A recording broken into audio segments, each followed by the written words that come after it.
Muy buenos días, profesor. En el presente video voy a dar explicación del laboratorio número 4, que es análisis vibracional. Para empezar, mi nombre es Elvis Edison Álvarez Condori.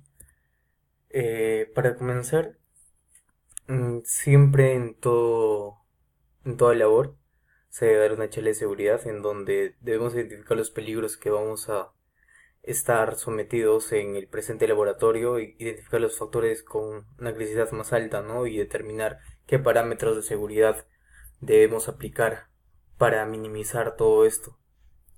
Una vez hecho esto, nos hacemos la incógnita, ¿no? ¿Qué es el análisis vibracional? El análisis vibracional es un tipo de inspección para un mantenimiento predictivo. Como ya se sabe que es predictivo, esto alarga o mejora la disponibilidad operacional. ¿En qué sentido? Que podemos determinar fallas antes de que suceda, dejando o trabajando con una disponibilidad de un 90%, o sea que generalmente se exige eso, ya sea en el sector minero o en el sector de construcción. Una vez planificado y determinado esto, ya hacemos el ATS con el identificación de pasos, peligros y todo eso, y comenzamos a trabajar con los equipos de protección personal, los EPPs. En este caso específico, o sea, todos en general lo que se debería usar en el trabajo, pero lo que se recomienda usar en el laboratorio son las botas, el casco, los protectores auriculares y el overol. Y los guantes para la manipulación correcta de los instrumentos, ¿no? Y no tener ningún percance. Los materiales que vamos a utilizar en el laboratorio para la explicación o para poder determinar cómo es que se realiza el análisis vibracional, hemos utilizado el motor Toshiba con una bomba hidráulica y la luz estroboscópica. Esto para determinar la vibración, ¿no? Con el instrumento. Bueno, el trabajo en sí nos ha dado un caso, ¿no? La identificación de equipo inspeccionar. Estoy trabajando con un motor Caterpillar C13 y le estoy dando esto a un cargador. Para dejar en claro, este análisis vibracional depende mucho del tipo de máquina que nosotros vamos a analizar, porque este motor llega a trabajar con tractores orugas con el D8 y el D9, si no me equivoco, y llega a trabajar con una motoniveladora que es la 12M, si no me equivoco. Aparte de eso, con una gran gama de excavadoras por su eficiencia y además que es biturbo, tiene muy buen par motor, como se puede expresar en esto, en la ecuación. Tenemos acá la lista del personal, o sea, de la empresa en sí, o quién nos está contratando para hacer el tipo de análisis y dar nuestro diagnóstico. ¿Qué se debe hacer, no? ¿Y por qué es importante hacer este tipo de inspección? Como bien sabemos, el motor consta de cojinetes, varias partes movibles. Muy aparte de eso, que el trabajo conjunto entre piezas ancladas o piezas fijas y las piezas movibles genera un tipo de movimiento, ya sea axial o, o axial o radial. Esto hace que los componentes tengan un movimiento, ¿no? Y esto genera la vibración. Pero dentro de todo esto hay parámetros de funcionamiento y hay tipos de señal que debemos respetar y debemos saber cuáles son las correctas y cuáles no, ¿no? Para poder determinar eh, la eficiencia o muy aparte el estado de la máquina en sí o del motor. Los puntos para las medidas son estas partes, como ya les he explicado. Estas partes en general del motor, porque como les he explicado, las piezas movibles son las que generan mayor vibración por el hecho de que tienen movimiento axial y radial.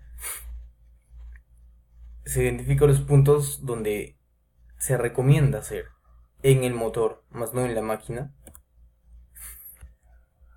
Según la norma ISO 10816-6, podemos determinar el, el tipo de vibración que tiene la máquina, si es óptima o está a medias o ya está en una zona peligrosa, ¿no? Esto cuando el equipo ya tiene una velocidad, una aceleración ya que sobrepasa los límites, y de acuerdo a eso podemos identificarlo. Generalmente esos motores trabajan con un grado de severidad de 2.8, con un número de clasificación de 2.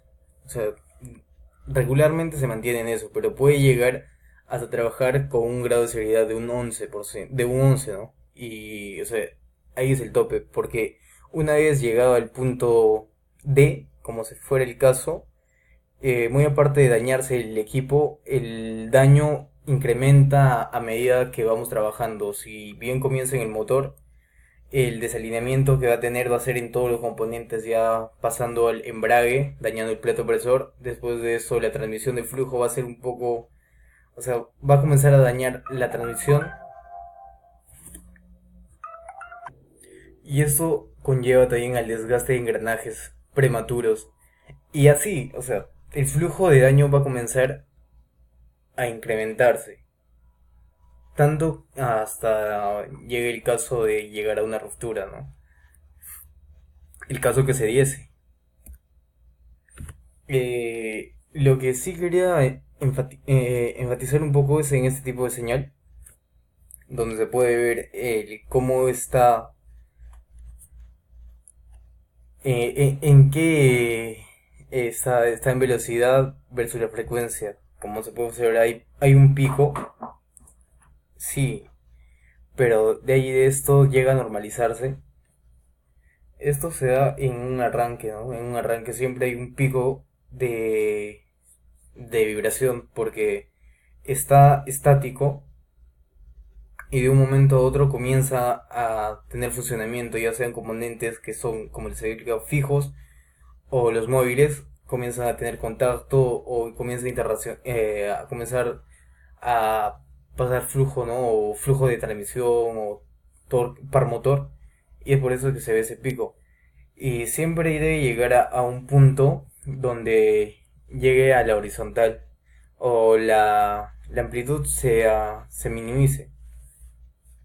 En caso que no se diese o no cumple esos parámetros, es decir, que ya tenemos un tipo de falla, ya sea que en cada determinado tiempo aparezca un pico de vibración o ya sea determinado prolongadamente, ¿no? Es como decir que sea una falla constante, y también dado el caso que sea una falla mmm, por tiempos, ¿no?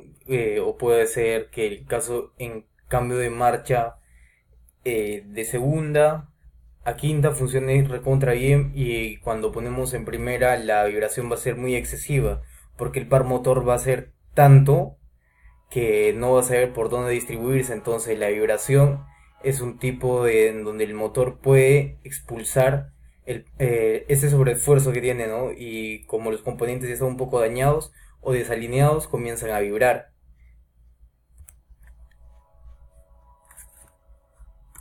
Lo que vamos a interpretar en ese punto es por qué se da o cuáles son las fallas más comunes por las que se está dando este tipo de fallas. Los efectos torsionales o la fricción y el cigüeñal, esto por la carrera de los cilindros, ¿no? Y llegan siempre a dañarse, generando, eso sí, generan un movimiento axial y radial en el cigüeñal. Es por eso que la vibración se da. Aparte de eso, que está con componentes que son móviles como los bancos o los puños, que dentro de eso está hay una película de aceite, ¿no? Y los cojinetes también, que están sueltos y generan un poco de vibración.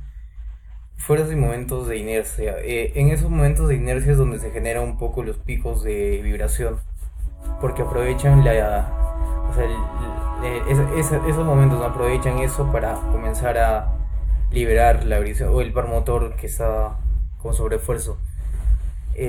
Carácter de impulso de la fuerza y la base del cilindro.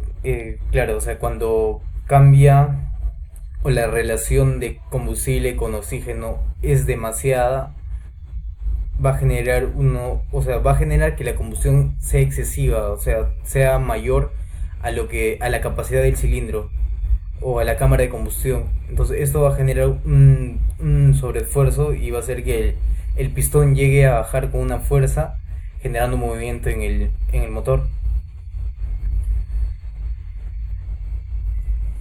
Cargas de impacto generalmente se dan eso cuando haces un sobreesfuerzo a la máquina en sí, o sea, ya implementado el motor en una máquina, en este caso en el cargador, y nosotros comenzamos a querer cargar demasiada carga o sobrepasar los límites en sí de la maquinaria, se va a generar este tipo de vibraciones. Y va a ser no solo del motor, sino del equipo en general.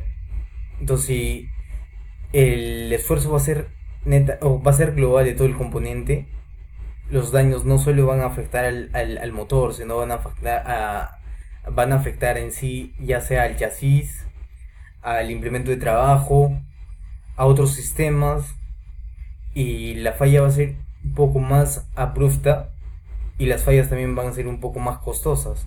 O sea, en el aspecto que llegue a fallar o se lleguen a romper.